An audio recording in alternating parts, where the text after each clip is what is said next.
Kang putra Endang Jimambang sumrambah para cantrik manguyuga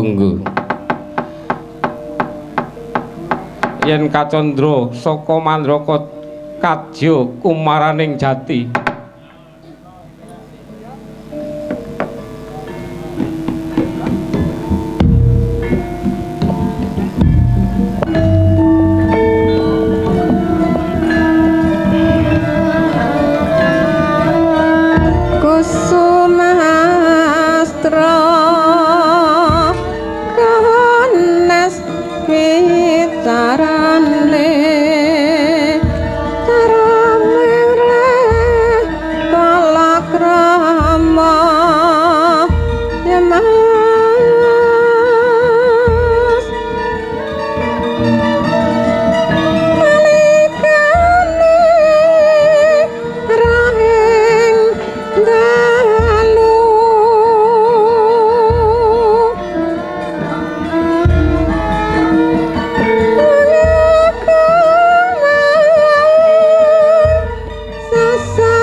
Karenggih menika to warnaning pertapan Sendang Cintakapura.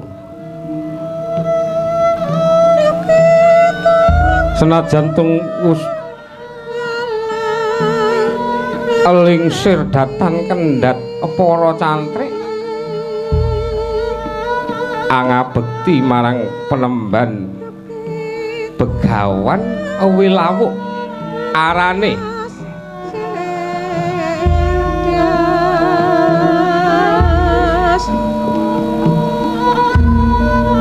senajan wujuding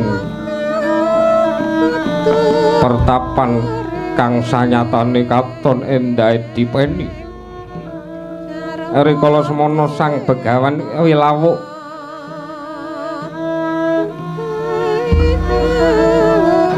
nampi pisuwaning putra Endang Jimambang sumrambah para cantik ing pertapan ning Kadyarga mulat kang putra Endang Jimambang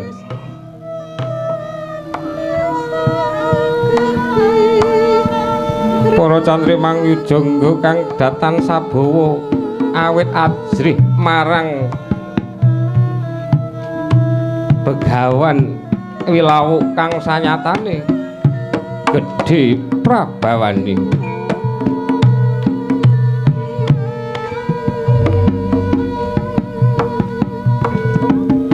Sang Tapa rikala semana sawetawis nengga aturipun kang putra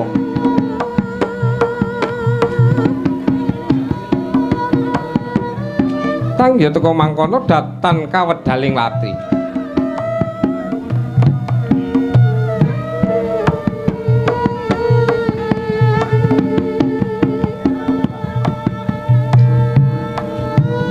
para cantrik mawi nggo kang kosak wetawis dangu nderek Sang Tapa wonten ingkang pasuryane tambah bungkuk wonten ugi ingkang tanpa bisa nyawanging diri raga katon kontrang kantringan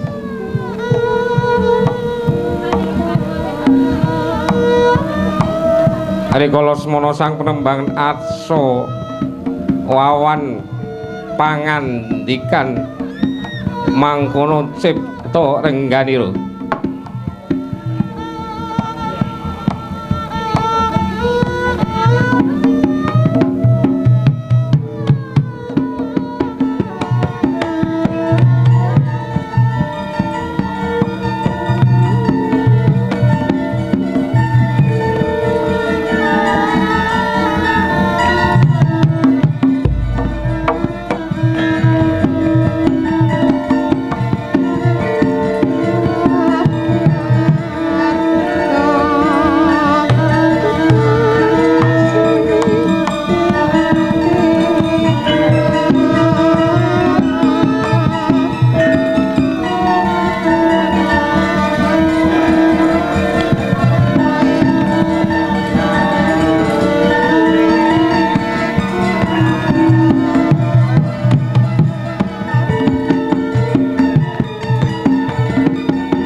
Pandhita kinarya wangsit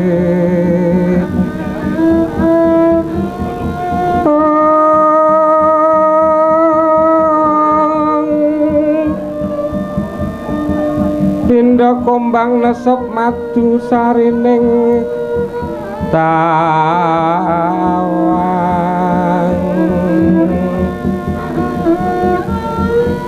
medarna ngelmu kang sanyata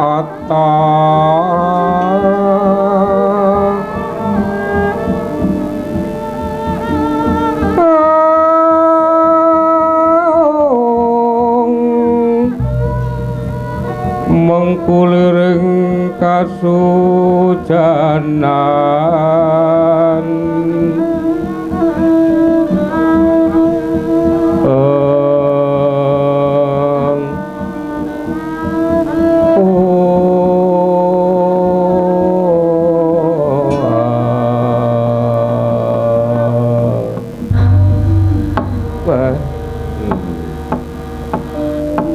kepiye kemauno kados pundi popo wis tak ning-ningke kok mesara ndok kliwat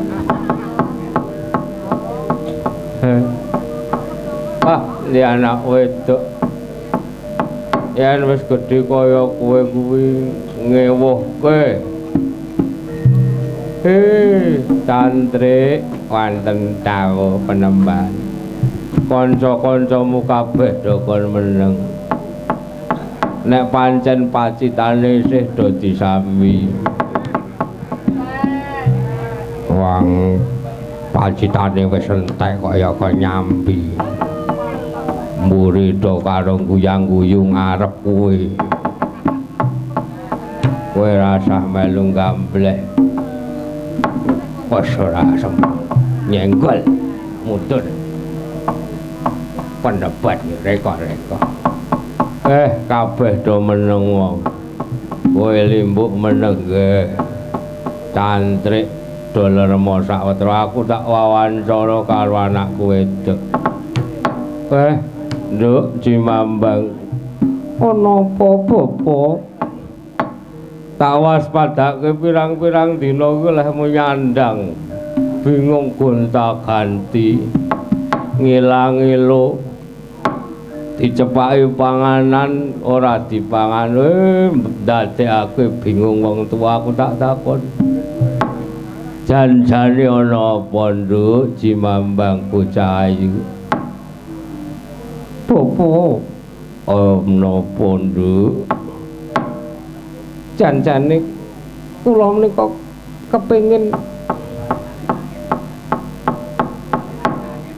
takon marang bapak kowe arep takon apa takono yen aku iso wangsulan tak wangsul aja ngasih kaya mengarep takon karo bapakne kok nganggo wigih ringa-ringa kaya ngono kuwi ndadekke bingung aku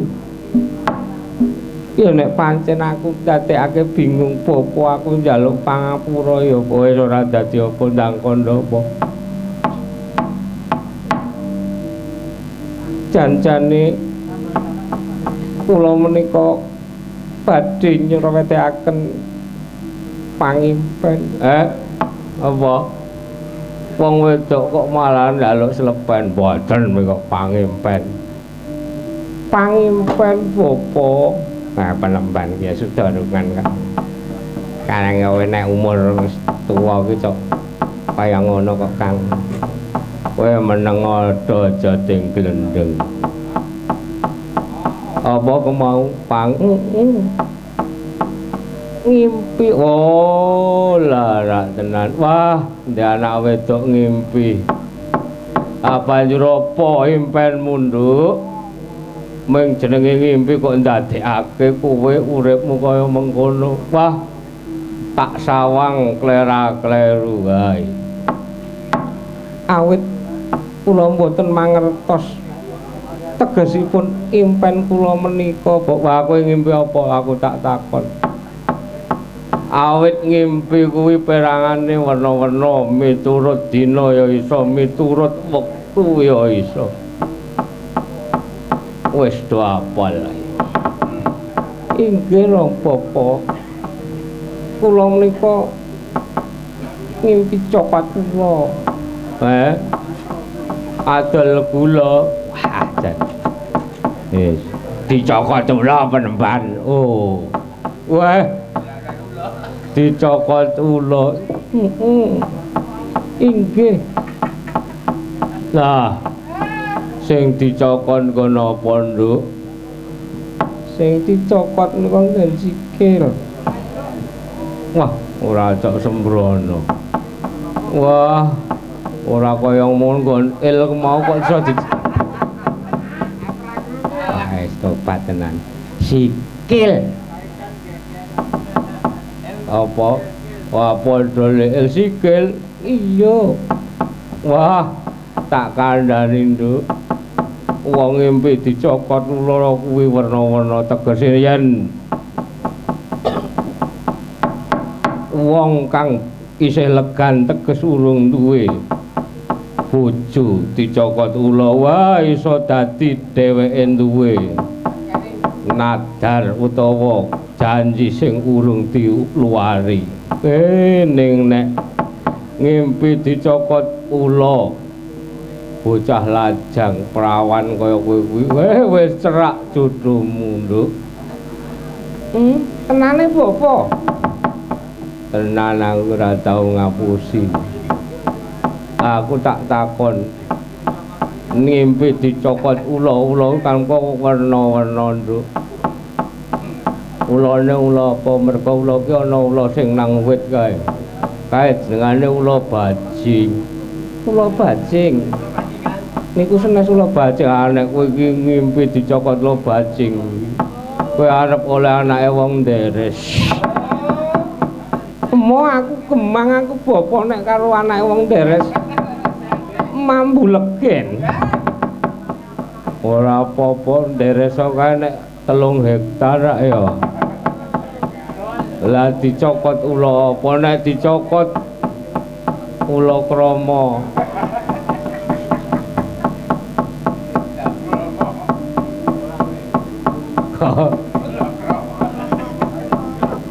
dak krama kuwi kowe arep dipek wong pandhe besi tukang gawe arit dudu aku mau nek dadi mantune wong gawe arit gawe pacul angel temen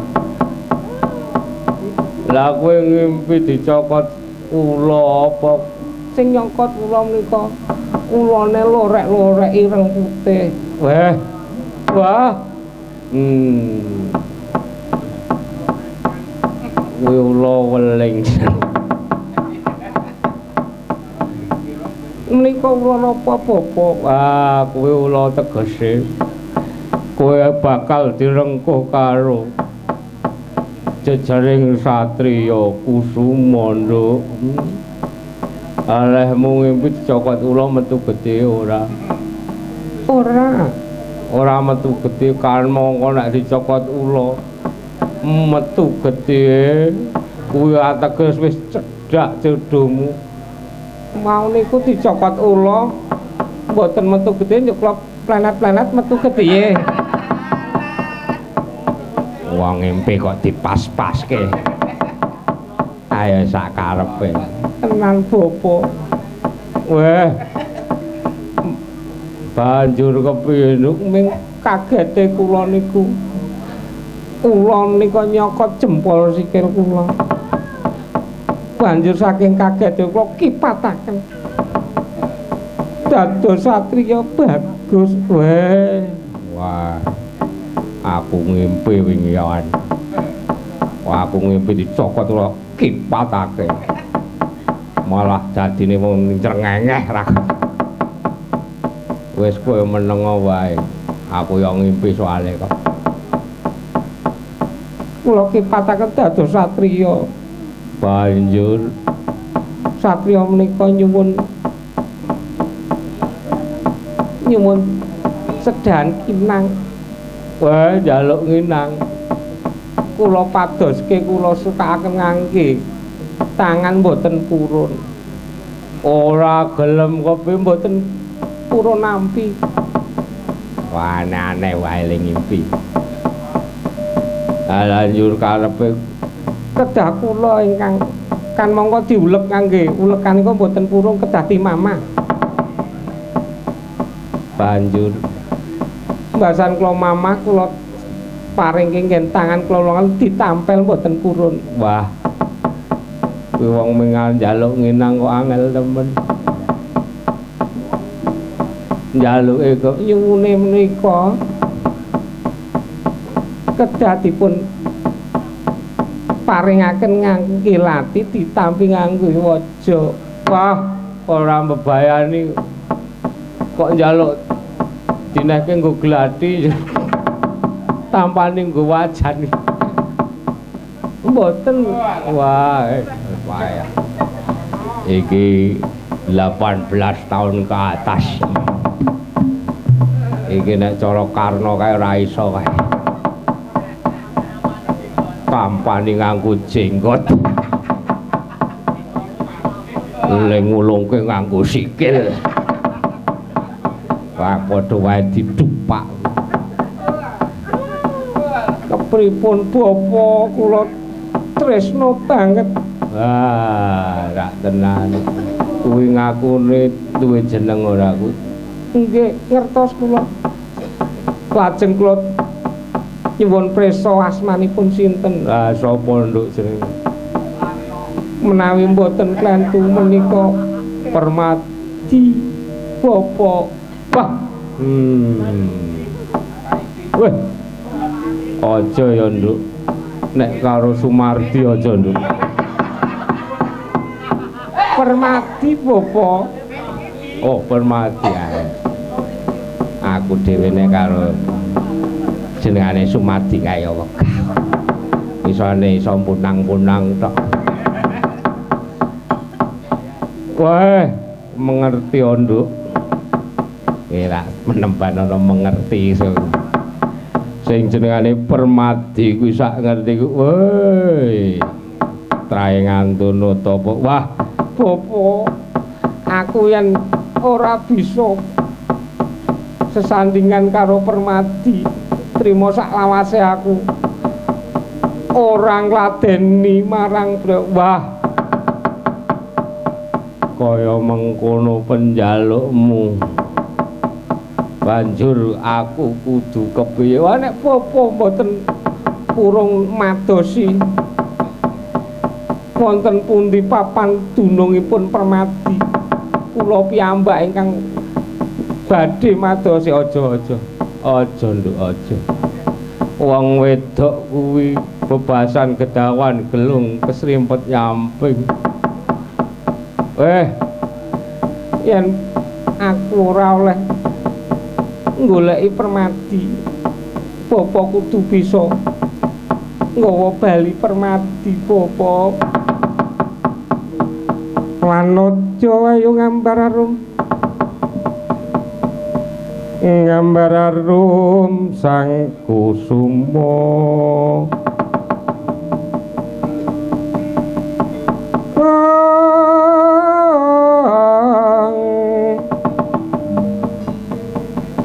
Yatal mawur madu bronto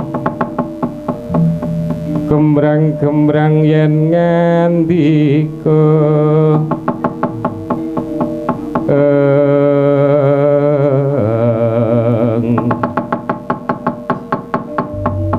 iya nek pancen mengkono karep munduk aku ora bakal selak ya iki sing jenengane anak polah Bapa keprap tenan Bapa aku seneng Bapa kudu janji kudu nggawa bali Permadi yo yen mengkono wis dadi karep munduk aku dhewe kang bakal goleki Permadi bocah cantrik wonten dawuh penemban sawetara mengko aku bakal golekake sing dikarepke bendaramu momonganmu si Permadi mongen Jimambang tunggunen aku ngasih mulai sanggawa Permadi tenan Rama pokoke kula mboten purun ngladosi sinten kemawon yen mboten iya rasah bolan baleni aku wis ngerti ning titenono sak pungkurku kelangenanku kae do diopeni inggih penemban kuwi dadi pralampita yen kelangenanku saya ngrembaka ateges aku bakal antuk gawe nanging nek kelangenanku saya alum saya layu aja ngarep-arep mulih malah aku pamit mati nduk sabar nang omah nang pertapan aku bakal ngupati ana ngendi Permadi sate ana ngendi papan dunungmu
sandang malaikat godhek wok simbar jojo wang malang wentes nyogang sir wah bot-bote nuruti anak wedok aku sak wetara medun saka pertapan ya gandeng nang kene wis ora ana sapa yen lakuku ming kaya mengkene ora bakal ketemu cepet pinter nggawa Permadi ya tak suwun saka kersaning Jawata rikala semana sang Begawan Wilawuk ngeningken cipta nutup babaning wana nyawang puncake Gunung Tursina dakep saluku jugo ngedruk bantala minggah ing ngawiyat miter-miter kadya jangkung sang Begawan Wilawuk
dalu araras abjor sorot lintang kumedhep tete sonya madyalatri lumrang kandaning puspita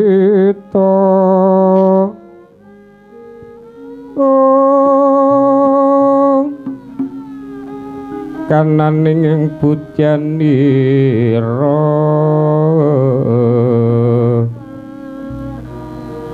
sang dwijawara mbrengeng lir kumaraning madu bronto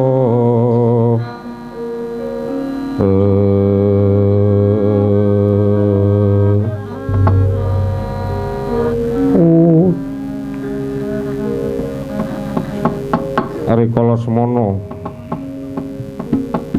begawan wilawuk kang wis ngambah jumantara miling-miling kadya jangkung mider-mider kadya ginjing angulati ning mercapada sedyaning arsa ngupadi ana ngendi cumandha ing Raden Permadi dasar sang tapa kang katrima marang panguwasaning Gusti pangaribawa munggahing kayangan nuwuhake pangaribawa goro-goro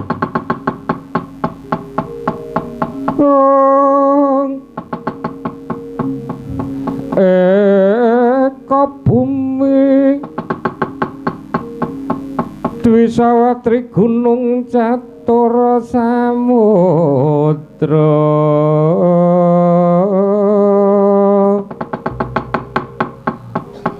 panca taru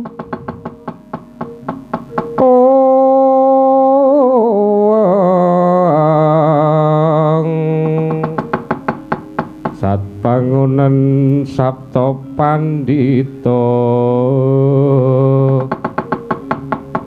hasta tawang lawa dewa dasa ratu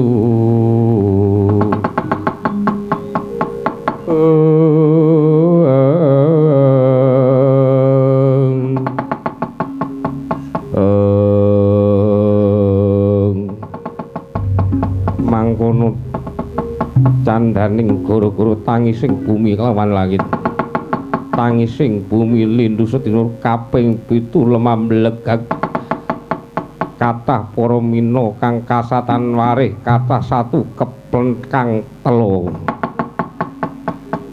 tangising langit udan barat salah mangsa dedet mangkara-kara sarat taun pating cawat lidah pating kalawir tangising bumi lawan langit kaya bisa tangkep-tangkepo mbujat-mbujatno bumi gumeladuk kawah candra timur sumuning gara-gara para apsara apsari para widodari kang jeleh kepati sang pramesti Bathara Bupresa kawontenaning gara-gara sigra nyandak tirta kamandhanu katetesaken wonten ing Acapada Cumlorot Jumlegur Pindha Gundala Sasra Gundala Gelap Sasra seumuni bareng sirep saknalika ponang gara-gara jumeglur wonten Ngara Ramba mijelipun perpat Panakawan ingkang gegojekan alon ariris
saiki sira wong apa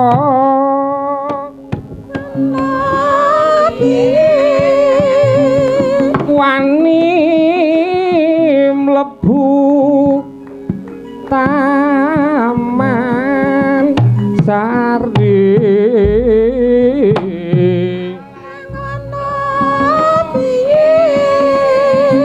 rupamu pragoso seta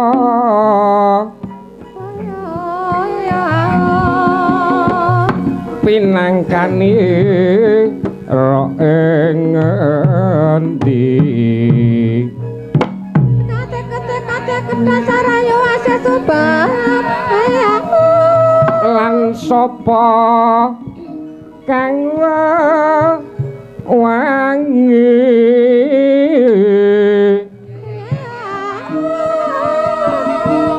pos ngaku pumpung turung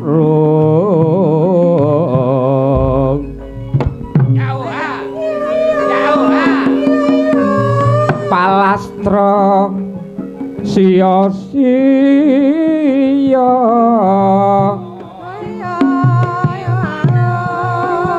boyotanku lak pawarti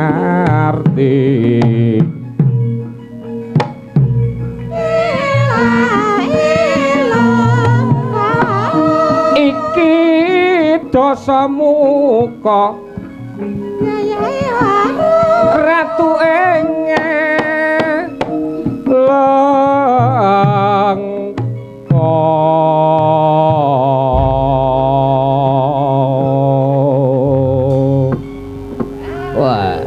wah ampuh Petruk saiki wang sirek iso ora kowe rek oke iso wae mangsuli kok ngono kok ora iso nek karena kuwi ora iso Aki Petruk gaya jajal mangsuli kang gareng rungokno iki gareng iki soni kidutaning nata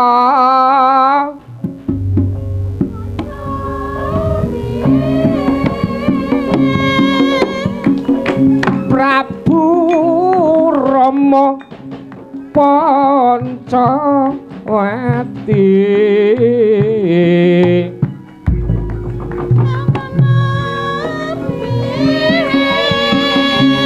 kekasih Bambang Senggono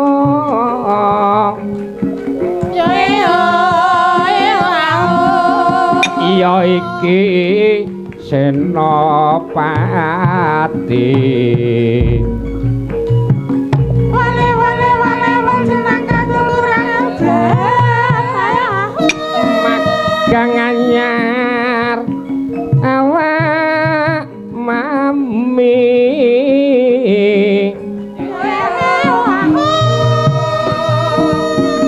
larawana prapta ingsun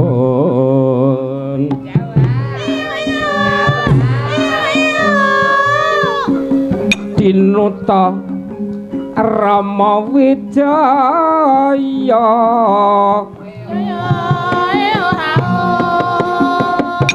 kinen nigas murdan toji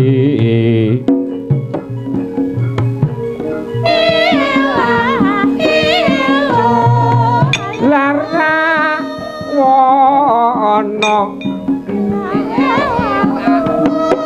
wis nungkula ingsun bondo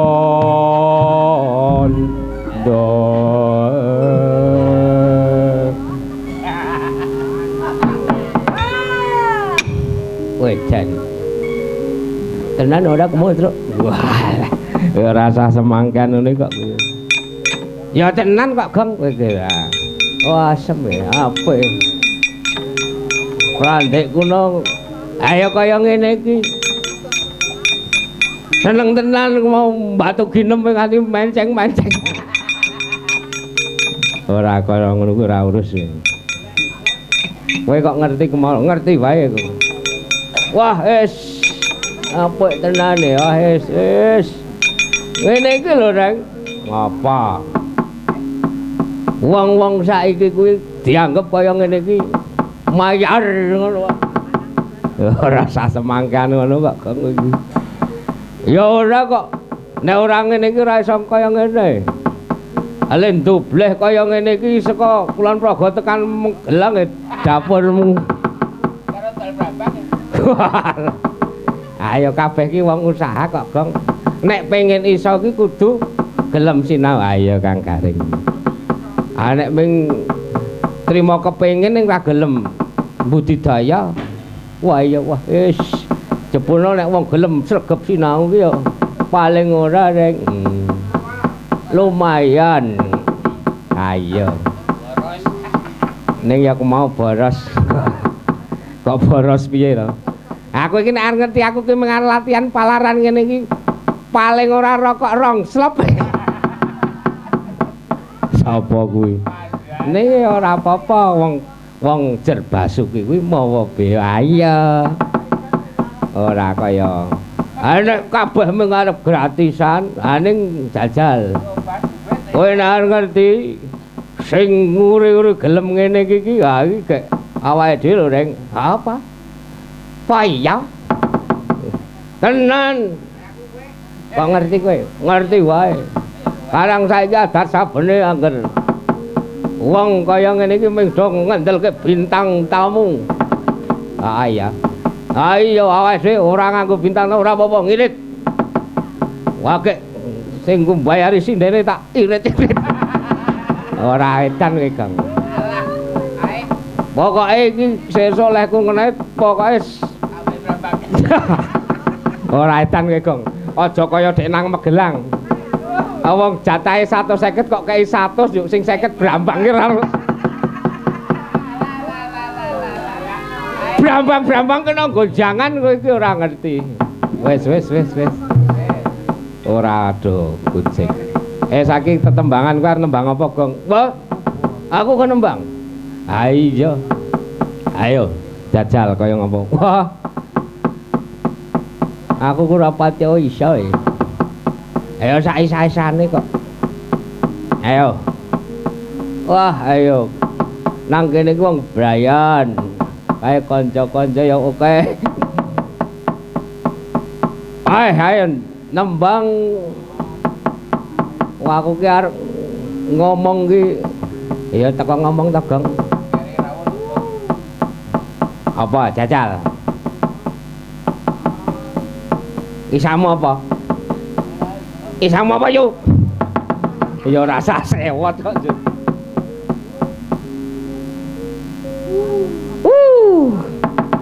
Ora sah kaya ngono kuwi Kang Garing. Ayo. Sing penting awake dhewe gegendingan nang kene mergo wektune isih sak watara. Ha iya kok ngocen tak ancas kok njur. Ade ra lek awake dhewe iki nek ra lek metu jan ra lega. Jan pokoke angger metu iki kepenak. Sapa kae? Oh, kae lambene Sudiarto. Isih ana ora Sudiarto iki? Wah, Woi, Mas Keri, oh alah, wis iki ana wong wah, karang montor kok ngebabaki kon. Wah, wilujeng dalu Mas Keri. Arep nyekel sapa? Wis, jarum super. Es. Ayo, jajal tembang aku seneng dolanan sing model apa, Kang? Jarum super. Oh, iki aku pengen tetembangan. Nah, jajal iso ora? Kae nek umpama sloku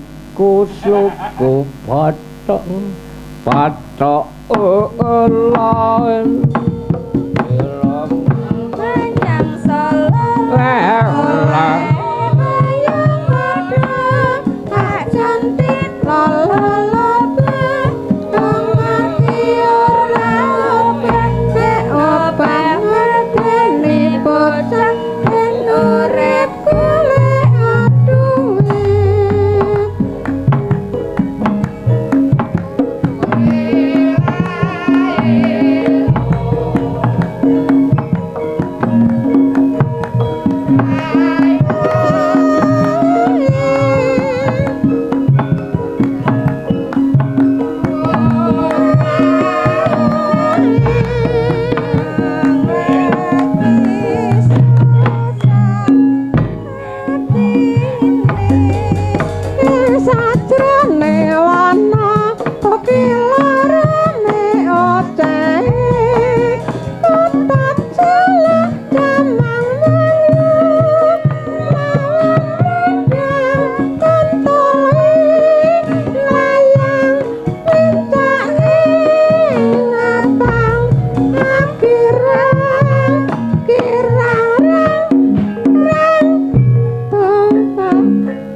Iki kepiye? Urung rampung ya. Dirampungke.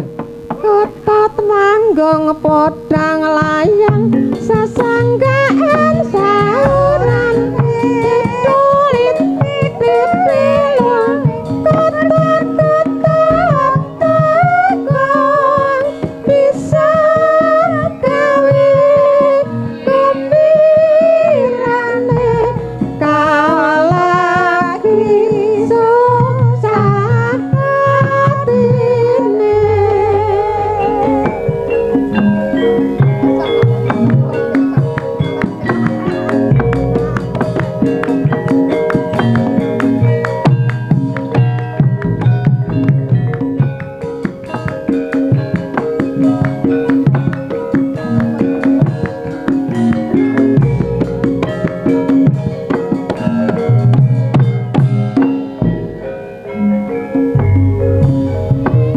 Jroning wana kokil rame oceh kotot jalan jaman pangyu lawan padang kontoi layang wincane ngabang kirang rang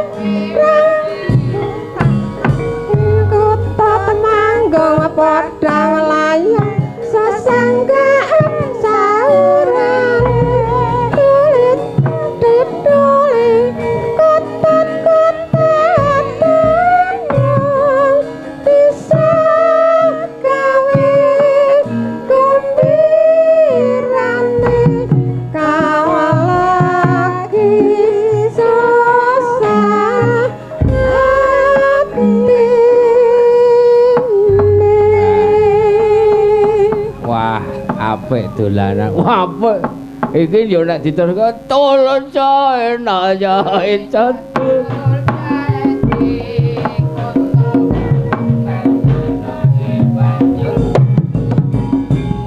Wes.